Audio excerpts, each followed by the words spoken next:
Hello friends, hi. ఇవాళ మా ఇంట్లో ఎమ్మి ఎమ్మి చేపల పులుసు చేసాం. టేస్ట్ చేద్దాం రండి. మూత తీయగానే స్మెల్ అయితే అదిరిపోయింది ఫ్రెండ్స్. ఈ చేపల పులుసు మా అత్తయ్య చేసింది. నేను టేస్ట్ చేసి ఎట్లా ఉందో చెప్తాను. ముందైతే ప్లేట్లో అన్నం పెట్టుకుంటున్నా. నాకైతే తలకాయ చాలా ఇష్టం. నేనైతే తలకాయ వేసుకొని ముందు టేస్ట్ చేస్తా ఫ్రెండ్స్. మీలో ఎంతమందికి తలకాయ ఇష్టమో ఖచ్చితంగా కామెంట్ చేయండి.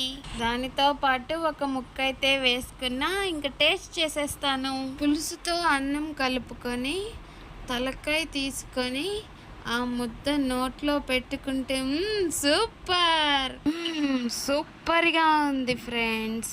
మా అత్తయ్య చాలా బాగా చేసింది. కారం, మసాలా అన్నీ కరెక్ట్గా సరిపోయాయి. వీడియో నచ్చితే ఒక లైక్, సబ్స్క్రైబ్ చేసుకోండి.